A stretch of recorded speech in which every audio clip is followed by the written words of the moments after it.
For you at 97, what is a truth that you have learned about life that you wish more people understood? You can't count on getting married and being supported. I raised my children during the Vietnam War. That was a very, very concerning time.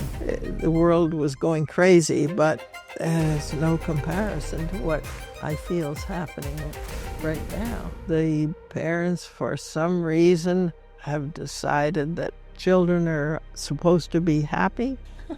Was it not like that before? No, we took life a little more seriously. And Can you define the word love for me?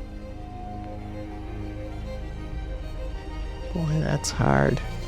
I think it's Have you ever wondered what advice someone in their 90s would give to someone of your age? Well, in this video, I'm interviewing a 97-year-old woman named Anne in New York City, one of the oldest living people left on this planet. And today, she's going to share her biggest mistakes, her most vulnerable moments, and her best life advice for you. How old are you? 97. What does it feel like to be 97? When you hit 90, you're thinking so much more about the past because you realize that the future is not going to be as anywhere near as important in your life as the past. And the other thing, of course, is you have lost a lot of your friends. You have fewer and fewer friends. My son, my only son, had a stroke at the age of 62. Wonderful, wonderful person. And that's been very, very painful. Losing my husband, of course, too. Or losing him also from a stroke. So that's what comes into your life. And you can't do anything about it. You have to just find a way to cope with it. And the nursing training that I had was very, very important in preparing me and giving me all kinds of ways to cope with the negatives that came into my life. I think probably... So you're 97, you were born in 1928. Your adolescence was in the Second World War and the end of it. But what was life actually like? When we went to school, the teacher asked everybody in the class, "What does your father do?" 90% said their fathers were unemployed. People didn't have food. We had no luxuries really whatsoever. My father, way back at that time, he said, you can't count on getting married and being supported, which is what most young women at that age, that was in some ways the only goal for them. He just said you have to find a way to earn your living. And at that time, for women, the choice would be nursing, teaching, or being a stenographer. So then I went into this nursing program that they have up there at McGill. But it has served me very, very well since then. I mean, I've coped. I feel that it's made everything else that's come after easy. I started studying art at night. It became my passion, but I didn't have to earn my living at it. Were you raised with a lot of confidence from your parents? Yes. I would say that I was really lucky in my parents. I had terrific parents. What was one of the best pieces of advice that your parents gave you that has stuck with you to this day? One thing that I remember my mother saying, we don't use the word hate in this house. You didn't. You just didn't. My parents set marvelous examples.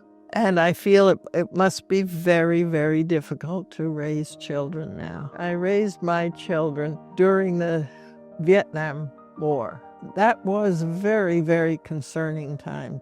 The world was going crazy, but there's no comparison to what I feel is happening right now. The parents, for some reason, have decided that children are supposed to be happy.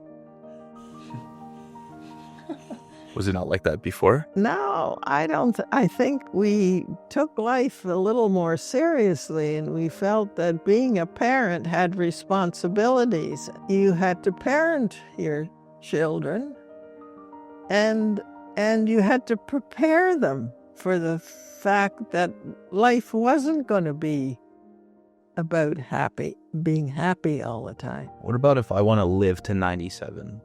If I want to, look at me, I'm 25. Yeah. I want to live to 97. And you're in very good shape now. And How do I do that though? when it comes to health, a lot of that is genes and luck. But I also didn't smoke. I was not a smoker. I mean, the fact that I didn't smoke cigarettes is lost a lot of friends in their 60s. A lot of them in their 60s. And they were pretty heavy drinkers and heavy smokers. So that alone could make a huge difference. Have you been looking to start a simple side hustle or just add an extra stream of income over the holidays? Check out Printify, the sponsor of today's video. Whether you want to sell t-shirts, ornaments, custom gift wrapping papers, or more, and not have to deal with inventory, Printify handles the printing and shipping for you, so you can focus on creating and earning no matter how old you are. I've used them in the past to make different colors of the t-shirts that we film in, make t-shirts like this for our in-person events. If you've been looking for a creative side hustle and don't want to worry about overhead costs, use the link in the description to sign up to Printify and use the coupon code Sprought to get a free 30-day Printify premium subscription. Only the first 1,000 people will get this opportunity, so act fast. All right, back to the video. You were with your husband for how long before he died? 56 years, yeah. What would you say is the secret to 56 years of a long, I'm assuming, happy marriage? Yes, yeah. I think the secret was that we both wanted it to work. We both wanted children.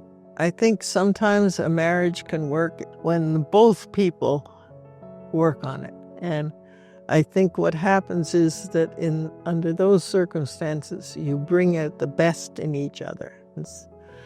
And then it just seems to go better and better. I think it's very hard, however, very hard. Two individuals from different backgrounds, different cultures very often. Is it a coincidence that everyone that I interview who lives into their 90s and above has been married for a long time? I don't think it's a coincidence. Except one member of a marriage can die young. Yeah. And one lives a long time. My husband died at 82. And he was going to live forever. He's that kind of a person. He had a stroke. It lasted 6 days. Played tennis, squash, right up until he died. But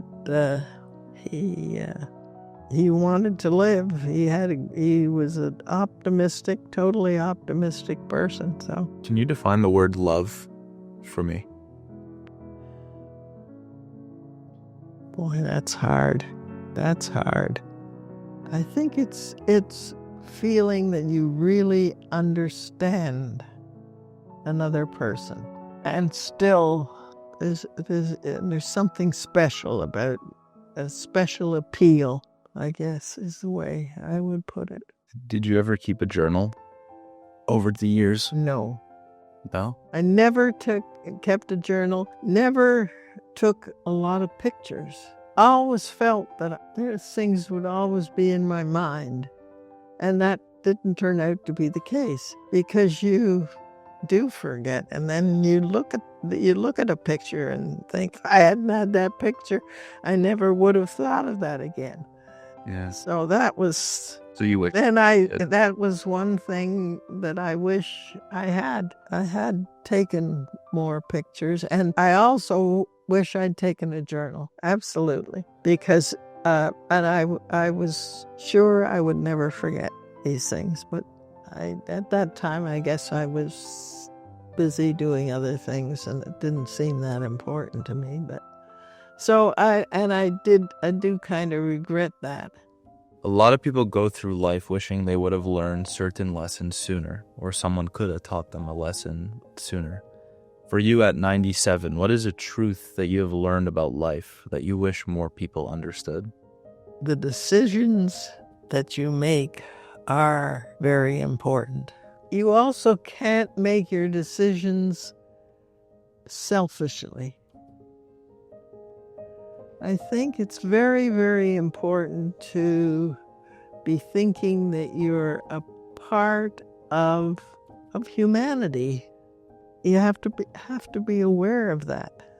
It can serve you well if you realize that and you make your decisions less selfishly. I think that's awesome. Thank you. Thank you, Anne.